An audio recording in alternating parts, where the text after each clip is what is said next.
Terima kasih Anda masih bersama kami. Bagi Anda yang baru saja bergabung, kami hadirkan kembali 3 berita utama hari ini.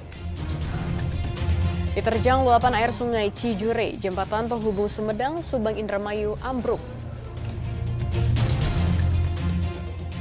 2 pelaku curanmor babak belur diamuk warga saat beraksi di Desa Cengal, Kuningan. Alat peraga kampanye yang liar dipasang ditertibkan petugas di Kota Bogor.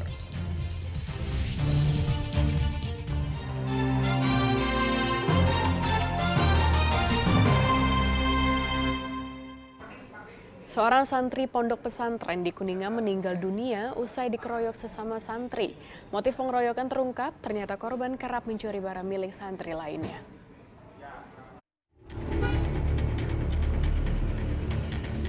Seorang santri pondok pesantren Husnul Khotimah di Desa Manis Kidul, Kecamatan Jalaksana, Kuningan, diduga meninggal dunia karena dianiaya sejumlah santri lain di asrama pondok pesantren. Sebelum meninggal, korban sempat dirawat di Rumah Sakit 45 Kuningan. Berselang 3 hari, korban meninggal karena sejumlah luka lebam di tubuhnya. Keluarga melaporkan peristiwa itu ke Polres Kuningan. Ada 18 santri yang terlibat, 6 santri ditahan karena sudah dewasa, sementara 12 santri lainnya tidak ditahan karena masih di bawah umur, tetapi tetap dalam pengawasan UPTD Perlindungan Perempuan dan Anak. Kapolres Kuningan menyebut korban dikeroyok karena kerap mencuri barang-barang milik sesama lainnya. Itu motif ya, sementara didapat info dari keterangan korban ini diduga ya, ini masih diduga ya, melakukan pencurian. Namun tidak dibenarkan untuk bermain hakim sendiri, apalagi berbuat tindakan pidana seperti melakukan pengeroyokan ya, yang menghilangkan nyawa seseorang. Pihak Pondok Pesantren Husnul Khotimah pun membenarkan kasus penganiayaan yang berujung meninggalnya seorang santri. Lewat kuasa hukum, pihak Pondok Pesantren mengatakan korban dianiaya di lantai 3 asrama Pondok Pesantren di luar jam belajar mengajar. Pihak Pondok Pesantren mengaku kecolongan atas kejadian tersebut. Dan di Rumah Sakit 45 setelah hasil CT scan dari Rumah Sakit 45 itu ada luka di beberapa titik gitu kan, sehingga sampai dimasukkan ke ruang ICU sampai korban tersebut meninggal di ruang ICU. Kini para tersangka harus mempertanggungjawabkan perbuatannya dengan ancaman hukuman 5 tahun penjara. Agun Gunawan melaporkan dari Kuningan. Seorang remaja di Indramayu dilecehkan 4 pemuda setelah dicekoki minuman keras. Mendengar kabar itu, ibu korban sakit hingga meninggal dunia. Hingga kini, keempat pelaku belum ditangkap.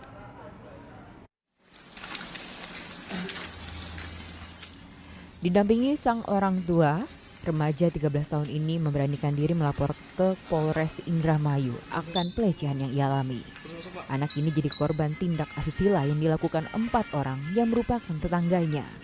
Usai mengetahui korban dilecehkan oleh 4 pemuda setempat, sang ibu kaget sampai sakit hingga meninggal dunia.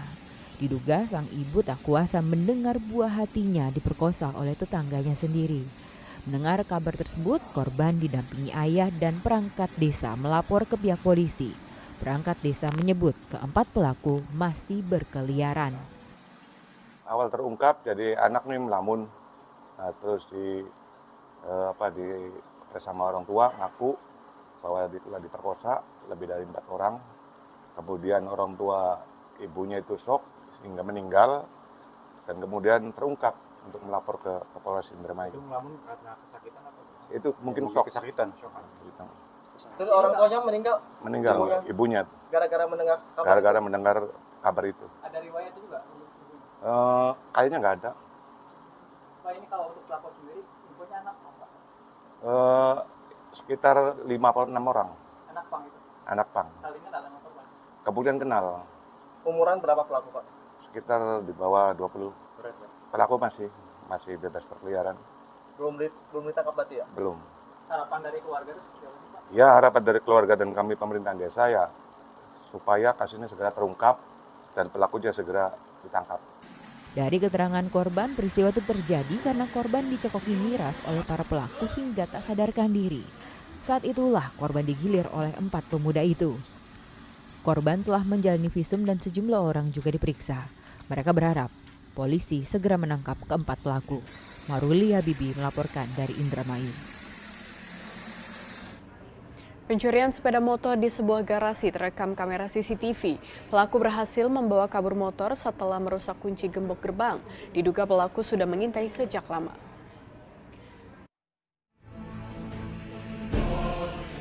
Aksi pencurian ini terjadi di sebuah rumah mewah di Desa Sukahening, Kecamatan Raja Polah, Kabupaten Tasikmalaya. Dalam waktu 2 menit, para pelaku berhasil membobol gembok gerbang dan membawa kabur 2 unit motor yang terparkir di dalam garasi. Dari rekaman kamera pengawas, terlihat pelaku berjumlah 4 orang. 2 bertugas mengambil motor, sedang 2 lainnya berjaga di luar. Kondisi rumah yang sepi saat dini hari serta garasi terbuka yang hanya terhalang pintu gerbang membuat pelaku dengan mudahnya mencuri. Diduga, para pelaku sudah mengincar rumah korban sejak lama. Pintunya apakah dikunci atau seperti apa? Kunci, ini kan dibobol. Oh, dibobol. Pintu Ini semua. Keluarnya lewat sini motor. lewat samping. Lewat samping. Memang kondisinya lagi sepi ya Kang, kondisi ini ya Kang? Ya, sepi. Kalau malam gitu ya. Ini memang garasinya terbuka ya Kang ya? Terbuka. Oke. Kasus ini kini ditangani polisi. Korban berharap para pelaku dapat segera ditangkap dan sepeda motor yang dicuri dapat segera kembali. Eko Setiabudi melaporkan dari Kabupaten Tasikmalaya. 2 pelaku curanmor babak belur diamuk warga saat beraksi di Desa Cengal, Kecamatan Japara, Kuningan. Beruntung saat kejadian, petugas dari Polsek Jalaksana tiba di lokasi dan langsung mengamankan pelaku dari amukan warga.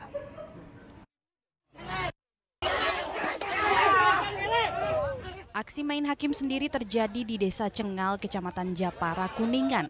Seorang lelaki berinisial A warga Widasari, Indramayu babak belur dihajar warga saat berusaha kabur usai mencuri sepeda motor. Sementara 1 orang lainnya berinisial T menderita luka ringan di wajah. Anggota polisi dari Polsek Jalaksana yang tiba di lokasi langsung membawa kedua lelaki ini dari amukan massa dan membawanya ke rumah sakit untuk mendapatkan pertolongan medis.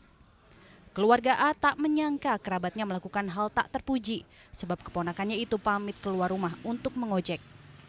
Pamitan ke ibunya.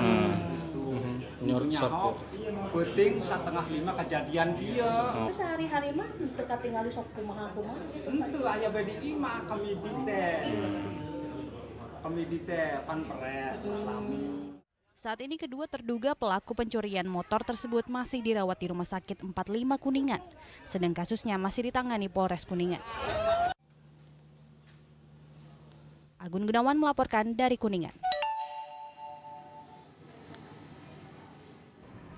Setelah 4 hari hilang, seorang perempuan 19 tahun ditemukan tak bernyawa di sebuah apartemen di Kota Bogor. Diduga ia jadi korban kekerasan.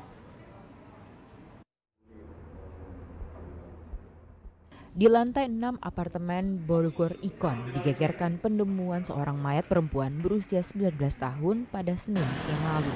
Korban ditemukan oleh petugas pembersih apartemen yang mencium aroma tak sedap dari kamar. Lalu saat dicek, korban ditemukan dengan kondisi terluka. Polisi menduga perempuan 19 tahun itu adalah korban kekerasan. Tahu bahwa housekeeping ini awalnya itu mencium aroma bau tidak sedap, kemudian kamar itu dibongkar dan diketahui bahwa di bawah dipan baru itu melihat awalnya melihat hanya sepotong tangan, kemudian melaporkan dan setelah kita lakukan pengecekan dan kita bongkar menyeluruh ternyata ada sesosok mayat berjenis kelamin perempuan. Kita indikasikan ada dugaan tindak pidana terhadap kasus ini. Karena terhadap korban kita temukan ada beberapa luka, diantaranya ada di tangan, punggung, dan sekitar area leher. Setelah diotopsi terungkap identitas korban. Ia adalah Nindi Putri Marifah, mahasiswa jurusan perawatan yang dilaporkan hilang oleh keluarganya selama 4 hari. Saat itu pada 7 Desember korban berpamitan akan pergi dan menginap di rumah temannya. Sehari berselang korban tak ada kabar sehingga keluarga mencari korban tetapi tak membuahkan hasil. Barulah saat ada penemuan jenazah di apartemen terungkap keberadaan korban selama ini. Hari Jumat bapaknya kontak WA tetapi tidak dibalas. Tapi checklist 2, artinya itu HP-nya masih aktif ya. Nah, sejak itulah kemudian semua keluarga mencari ke beberapa teman-temannya, saudara-saudara. Nah, sampai hari ini berarti sudah hari ke-4, Pak. Kita memastikan bahwa ini adalah keluarga kita, atau Nindi Putri Marifah, usia 19 tahun. Nah, tadi juga dari pihak Kanit Reskrim memastikan bahwa ciri-ciri yang bersangkutan itu A1 bahwa itu adalah Nindi.